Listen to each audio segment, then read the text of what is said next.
Allez, bonjour à tous, j'espère que vous allez bien. On se retrouve pour une analyse de Chainlink. Donc on verra le range actuel, si c'est une bonne opportunité de se positionner, ou moi personnellement, qu'est-ce que j'attendrai.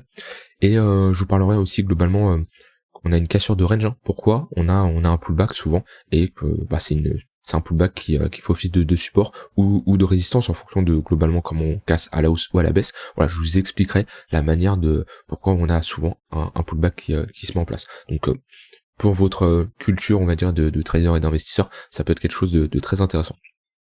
Alors, sur Chainlink, donc on est toujours dans notre range. Donc classique, stratégie de range. Le support, ça s'achète, la résistance, ça se short. Moi personnellement, j'avais raccumulé du Chainlink au niveau des 5,7$. Voilà. Et ensuite, en tout cas, la pire chose à faire, c'est de se positionner au milieu du range. Donc là, on a notre poke, où globalement, 50% de retracement au milieu de notre range.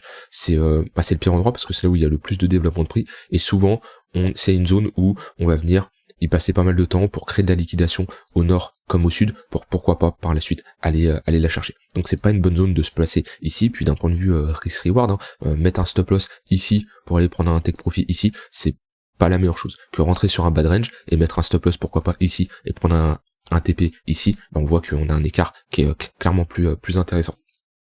Donc voilà, ça c'est vraiment la chose importante. Donc voilà, le petit cours que je voulais vous partager, c'est pourquoi qu'on est dans un range. Hop, donc là on est entre deux bornes. Pourquoi qu'on a une cassure, que ce soit à la hausse ou à la baisse comme ça.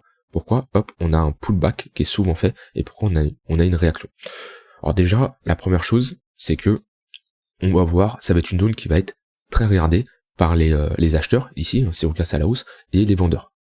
Donc automatiquement il y aura des ordres en limite, il y aura des acheteurs agressifs sur le haut de notre range, sur notre ligne de coup de notre W, bref sur ce support. Il y aura beaucoup de demandes ou beaucoup d'offres, si on est vendeur. Donc ça c'est une zone qui va être énormément de regarder.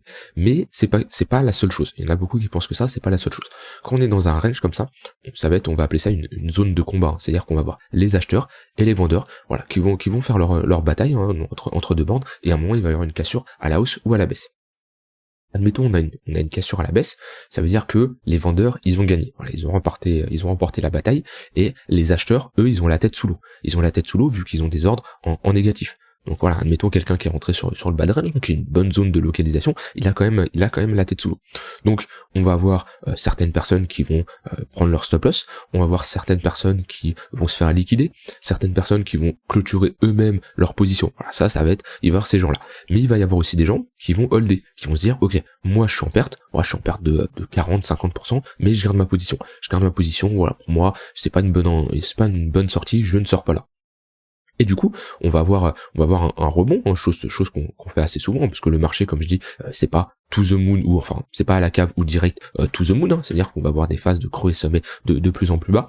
Et en revenant sur cette résistance, qui est un support, qui est une résistance vu qu'on la casse, on va retourner ici sur des zones où on va avoir des anciens acheteurs qui vont retrouver un prix intéressant pour clôturer leur position. Pourquoi ? Parce qu'on est sur leur zone d'achat. Donc ils sont à break-even. C'est-à-dire qu'on retourne dans une zone où ils sont passés de moins 40%, moins 40,50% à 0%. Donc au final, ils gagnent rien, ils perdent rien. Et voilà, ils ont passé tellement de temps la tête sous l'eau, ça a été dur mentalement de gérer cette position, parce que voilà, c'est déjà ils perdent, on va dire, ils ont tort, parce que le marché n'a pas été de leur côté, plus ils perdent de l'argent, voilà, mentalement c'est difficile. Et du coup, qu'est-ce qu'ils se disent ? Ils se disent, ok, je clôture ma position. Une clôture de position acheteur, c'est une vente. Quand vous achetez par exemple du BTC, quand vous achetez du Chainlink, si vous voulez sortir de cette position, vous vendez. Et automatiquement, un vendeur, ça fait une pression vendeuse. Plus les shorteurs, les vendeurs ici qui se positionnent à la vente. Donc ça, c'est pour un cas où on a une continuation baissière, une cassure et un pullback baissier. Et pareil, quand on a un pullback haussier, et on va avoir ici des vendeurs qui vont avoir la tête sous l'eau. Et quand on va faire un pullback dessus, et ces vendeurs, ils vont racheter leur position, ils vont tout simplement sortir de leur position vendeuse, et on aura une forte pression acheteur. Donc globalement, voilà pourquoi des fois on a des pullbacks. C'est majoritairement voilà les clôtures de position de ceux qui sont en négatif, qui retournent à break-even, et bien sûr c'est énormément regardé, parce qu'on le sait que c'est souvent un niveau qui est Voilà, il y a beaucoup de gens qui s'intéressent, enfin, il y a de gros investisseurs qui se placent globalement sur les pullbacks. Maintenant, attention aussi, s'il y a beaucoup de gens qui en parlent, dites-vous que la smart money peut piéger ces gens-là, et pourquoi pas réintégrer pour ici faire FOMO du monde, et ensuite aller plus bas. Voilà, faut toujours s'adapter, mais c'était important de vous expliquer globalement le comportement sur un pullback. Donc sur Chainlink, voilà, je vous ai dit globalement on est dans un range. Pour moi, si on casse le haut de notre range, on a potentiellement un bottom définitif. Comme on a fait à peu près là. Voilà, globalement, comme on a fait ici, on était globalement entre deux bornes, une borne haute ici, et voilà, une borne basse. On y est resté combien de temps à peu près ici? Hop, plage de date. Hop, on y est resté à la cassure 52 jours, ok. Et ici, ça fait 40 jours, 52 semaines et 40 semaines. Donc, faut compter encore 3 mois, et on aurait un range un peu similaire en termes de durée. Alors, je dis pas, c'est pour ça qu'il va casser à la hausse, mais on voit que ce range-là est clairement cassé à la hausse. On n'est même pas venu rechercher le haut. Ouais, on n'est même pas venu mêcher sur le haut du range. Donc ici ça a été un bottom très puissant qui a été instauré par les acheteurs. Si on casse le haut du range, la première target à venir chercher, c'est nos 0,118. Ici notre zone de rechargement short de ce mouvement-là. Ou si les vendeurs veulent potentiellement d'inverser une dynamique, voilà, qui veulent se dire ok, on les freine un peu les acheteurs, c'est dans cette zone, on pourrait potentiellement faire notre pullback à ce moment-là et avoir une poursuite de notre tendance haussière. Voilà, c'est clairement une zone qui est à surveiller, cette zone de rechargement de short. En tout cas pour le moment, la tendance est clairement baissière, les sommets sont de plus en plus bas. Donc voilà, si on casse déjà le précédent sommet, on aura vraiment notre structure qui sera validée et on pourra s'affranchir des précédents sommets. Ici aussi, on a une zone d'imbalance à venir combler.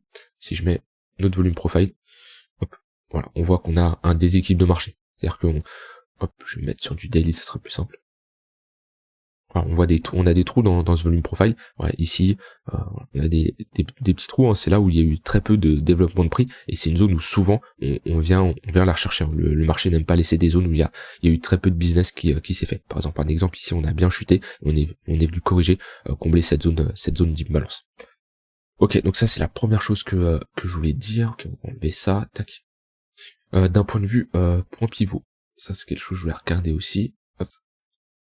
Ok, donc ok, on était en train d'évoluer entre un range, entre notre bas de point pivot monthly et notre haut. On l'a cassé. Attention, ici si on clôture en dessous de ce niveau-là, on ferait un M-top, tac, qui est une structure qui pourrait inverser un peu la dynamique qu'on a mis en place. C'est pas la fin de notre dynamique haussière, hein, mais on pourrait venir chercher, pourquoi pas. Voilà, en plus on est en confluence avec les 0,382, notre précédent haut de range, c'est une zone intéressante, hein, peut-être d'un point de vue, on est dans notre tunnel 4 heures, c'est-à-dire que là, si on y va là, sur du plus low time frame, hein, sur du 1h 4 heures, il y a une opportunité pour un swing trader de jouer une continuation de tendance, si on structure quelque chose de bullish sur la DW. Par contre, si on arrive dedans et on commence à casser les creux, on les maintient pas, il y a de grandes chances qu'on retourne chercher notre zone de rechargement ici. Pourquoi pas nos 0,118 en confluence avec le point pivot monthly plus notre bas de range. Ici ça peut être une zone pertinente, mais voilà, c'est une zone clairement qui est à surveiller. Donc d'un point de vue point pivot, ouais, il y a nos points pivots weekly qui ont fait office de support et de résistance. On a un gros point pivot yearly ici au niveau des $13, c'est une zone clairement à surveiller. En plus il est en confluence avec une zone de résistance. Et ensuite il y en a un au niveau des $21. On n'y est pas encore, mais c'est toujours intéressant de le savoir. On est dans notre tunnel daily qui a fait office de résistance ici. On est en train de le travailler, on l'a pas encore cassé, mais en tout cas c'est intéressant dans le sens où ici, voilà, ça c'est un peu un cas d'école, hein, je le dis assez souvent, quand on arrive sur une résistance comme ça, quand on a un rejet violent, ici on le voit, on a un rejet violent, bam, on chute, on fait un moins 30%, ici on retourne le travailler, on a un rejet assez violent, on voit qu'on repart direct au sud, voilà, c'est très vendeur, ici il y a des vendeurs agressifs qui maintiennent les prix. Ici on voit qu'on y va, on rejette, mais c'est léger, hein. Comparé à avant, c'est léger. On se réattaque et on rejette. Et les creux sont maintenus. On voit que les creux sont maintenus ici. Et ça, c'est très encourageant. C'est-à-dire qu'on n'a plus de vendeurs agressifs dans cette zone de prix. Et on a des acheteurs qui arrivent à pousser le prix. Donc voilà, ça c'est un cas d'école où souvent quand on arrive sur résistance, on veut un gros rejet. Hein. Si on consolide sous résistance, c'est qu'on a quand même plus de chances de la casser. Alors, on l'a pas cassé complètement là, on est venu chercher notre haut de notre tunnel. On a réintégré un peu. Voilà, à voir comment le prix se développe. Ce qu'on aimerait, c'est vraiment avoir une cassure de ce haut de tunnel et là faire un pullback sur le haut, structurer un petit W, hein, quelque chose de bullish. On pourra s'attaquer ensuite au tunnel 3 jours qui est globalement vers les $10.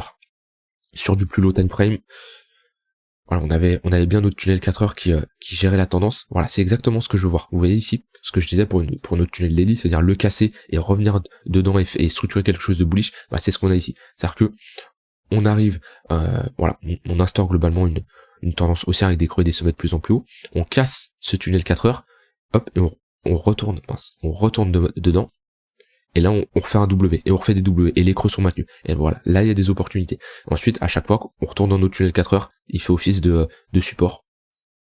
Alors, il fait office de support, et tout là, il y a clairement des opportunités pour rentrer en position.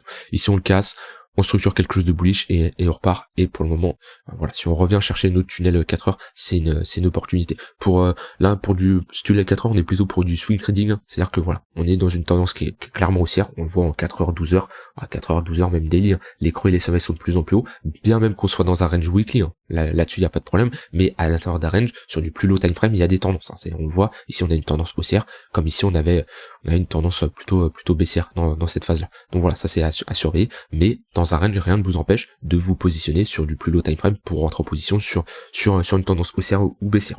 Maintenant ici, ça reste compliqué vu qu'on est sur résistance. Moi j'attendrais pourquoi pas un pullback dans le tunnel 4 heures, à voir comment le cours réagit, hein. C'est-à-dire qu'on établit toujours nos zones d'intervention. Où est-ce que moi le cours je le vois potentiellement, où est-ce que ça m'intéresse d'intervenir pour un long ou pour un short en fonction des zones clés que j'ai, hein. Donc par exemple ici c'est une zone clé selon moi ce tunnel 4 heures. Maintenant si on y va, c'est pas pour ça que je vais rentrer en long les yeux fermés, hein. Voilà, ici on le voit, on a notre tunnel 4 heures, on a bien corrigé, je rentre pas sur une bougie aussi bearish. Par contre si on y va et surtout du plus low time frame, on commence à structurer quelque chose de bullish, hein. Voilà, comme bon ici on avait un petit W qui était intéressant. Ici on a juste méché, c'était un peu compliqué de se positionner. Ici pareil, c'était compliqué de se positionner.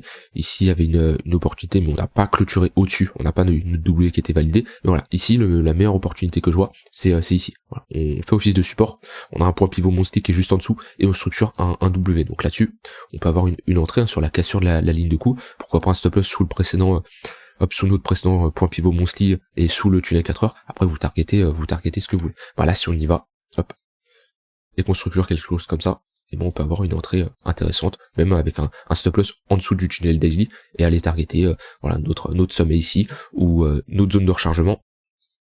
Admettons qu'on fait ça, voilà, nos 0,118. Après c'est à vous d'établir votre stratégie. Voilà, j'ai terminé pour cette vidéo, hein. Ce qu'il faut retenir, c'est voilà, mettez vos alertes, mettez vos alertes sur le bas et le haut de range, c'est vraiment les niveaux pertinents à surveiller. Et voilà, j'ai dit tout ce que j'avais envie de dire, Donc je vous souhaite une très bonne fin de journée, et on se retrouve demain pour une prochaine vidéo. Bye bye.